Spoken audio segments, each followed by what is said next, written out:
पिछले कुछ समय से दुनिया में हलचल और युद्ध का संकेत बना हुआ है। ऐसे में भारत के वैश्विक मंच पर भूमिका और भी आकर्षक हो गई है। भारत और रूस समेत कई देशों के क्षेत्रीय संगठन एक सहयोगी संगठन के रूप में शामिल हो गए हैं।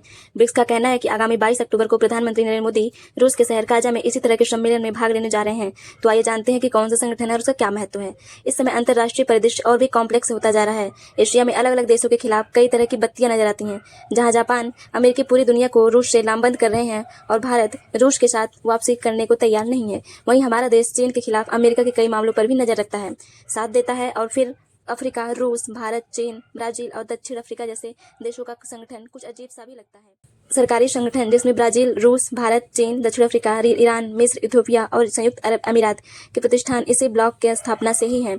2009 में अनौपचारिक ग्रुप के रूप में यह देश मूल रूप से निवेश के अवसरों को पहचानने वाले ग्रुप के रूप में सामने आए। दरअसल एक भू राजनीतिक ब्लॉक का आयोजन ब्रिक्स का शिखर सम्मेलन पिछले साल भी हुआ था। यह हर साल होता है। इस साल यह दक्षिण अफ्रीका के शहर जोहान्सबर्ग में हुआ था। अब की बार यह रूस के काजा शहर में होने जा रहा है। प्रधानमंत्री नरेंद्र मोदी और राष्ट्रपति व्लादिमीर के बुलावे पर आगामी 23 और 24 अक्टूबर को शिखर सम्मेलन में उपस्थित होंगे। शुरुआत यानी 2009 में इसके सदस्य ब्राजील, रूस, भारत और चीन थे। इसके अगले ही साल दक्षिण अफ्रीका भी शामिल हो गया। ईरान, मिस्र, इथियोपिया और संयुक्त अरब अमीरात इस साल के जनवरी में इसके सदस्य बने हैं। सऊदी अरब ने अभी तक इसके खिलाफ कोई गठबंधन नहीं बनाया। वह केवल सदस्य को आमंत्रित करता है।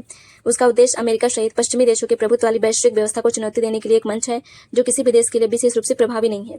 इस व्यक्तिगत वैज्ञानिक संगठन द्वारा संयुक्त अरब से ब्रिक्स सदस्य विश्व की लगभग 30% तथा वैश्विक जनसंख्या के 45% भागों का प्रभावित किया जा सकता है।